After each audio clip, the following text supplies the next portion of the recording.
Eliot Cohen, Jeremi Suri, thanks for being here. Thanks. Do you think they'll stop shooting? I won't be standing much because I'm going to suggest that we get some questions from Mr. Phil Zellico over there in the corner, who at one time was in your position and also director of the Miller Center. And he's an expert on these things. Yes. Philip's an expert on everything. Phil was also my predecessor as counselor of the Department of State, too. And a very good counselor. As soon as he raises his hand, we're going to put a microphone in. That's the promise. Now, you're on the spot now, brother. You better be smart. All right, but first, let's go there on the bench. The suggestions are, what could President Trump do as his next move to be successful? From what I've watched, no one has been able to impact his behavior. Is there any way or any person that you can identify that could possibly be successful in changing his behavior to give up the tweets or to take the other action that has been suggested? His family. Ivanka. Yeah, his family. I think he's a classic authoritarian in that he relies upon his family, right? As they say in Russia, nash dom semya, right? His family is going to. So I think if one really wanted to influence him, one would work through Ivanka, through Jared Kushner. So get to it, please. Sure, let's go to Fred Hitz here, former Inspector General of the CIA. Very interesting exchange on the Middle East and other problems. But what has disappointed me, depressed me enormously in the last few weeks is the notion that the intelligence community, and especially my alma mater, the CIA, is sort of on its uppers. Do you think that's true? I can't believe that there is deficient in their contributions to the knowledge of the new president, as some of the reporting sounds. And if so, what's the answer? I don't think that's a situation that the United States can continue to have for much longer. Look, I think it's an awful situation. Just on the sort of mechanics of the DNC hack and stuff like that, I mean, you don't need access to classified information for that. There have been plenty of cybersecurity companies that have been out there, and a friend of mine, Thomas Ridd, who's a professor at King's College, London, they can give you the digital fingerprints that show, yes, this really is the Russians. And what is terrifying to me is not just the president-elect's unwillingness to accept that fact.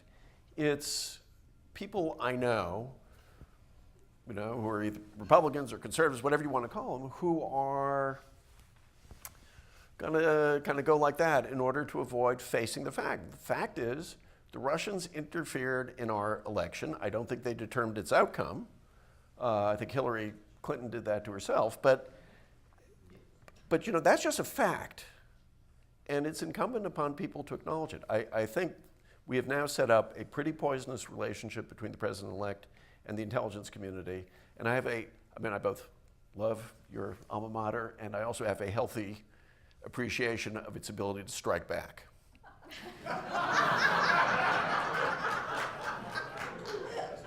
and there is a serious way in which you fiddle with them, they will fiddle you back. And I don't mean fiddle.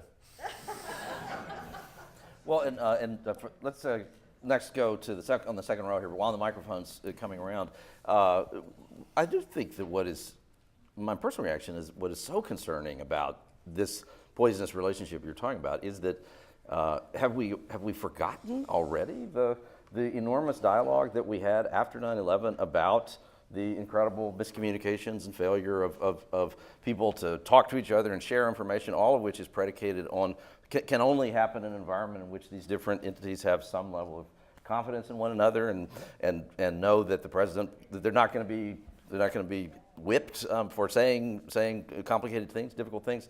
I think we all know that very much so was an element of how and why 9/11 happened, and so now to be where we are is really unsettling.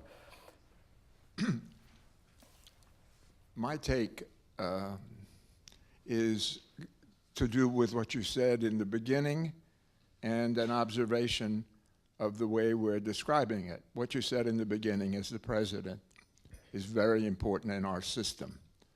And when you were discussing our current circumstance, you talked about future Secretary Mattis, you talked about a little bit about the Secretary of State, although less, not the President. So you're talking about what you already agree isn't the fundamental issue. So my question is, what could we do to empower those forces that we see that are more reasonable in this system? What constructively can we do so Mattis, Secretary of State, National Security Advisor, can have the kind of reasoned discussions which we think they're capable of? Well, I think there is a crucial role for Congress to play. I'm very uncomfortable with our trying to empower the Secretary of Defense to tell the President of the United States what to do. Then we become Pakistan or Egypt. And I fear we might be moving in that direction, right, where the military disciplines the civilians. So I'm not for that. Nor am I honestly for the State Department to do this, because the State Department cannot discipline the White House. But Congress has to play the role it has avoided playing for about a generation now, of having a serious discussion about foreign policy, a serious discussion about intelligence, with serious hearings, and I might say also a serious discussion about conflicts of interest. That is very important. The President of the United States and members of the President's cabinet should not be able to have non-transparent relationships with countries that are also our adversaries, as well as our friends.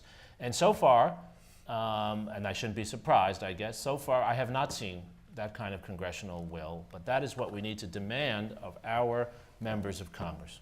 So I agree with that. I spent yesterday morning on Capitol Hill testifying with Kathleen Hicks of CSIS to make the case for keep the law that prohibits someone from serving as Secretary of Defense within 7 years of leaving service, but amend it for Mattis, and a large part of my argument is I'm that alarmed about Trump. It was I've done a lot of congressional hearings in my time, and I know a fair number of the senators, and I have to say it made me feel good that they are taking all this very seriously. And I've had plenty of conversations with people on both sides of the aisle where, I've said, look, given where we are today, your role is more important than ever. I completely agree with Jeremy. The Senate, which used to have a very large voice in the making of foreign policy, if we go back to the turn of the 20th century, it drove poor John Hay crazy dealing with the Senate. But I think the Senate in particular, is increasingly going to be in a mood to assert itself. And I think as citizens, what we can do is we can really encourage them to do that. And I also think that by its nature, the Senate is a more bipartisan kind of institution than the House.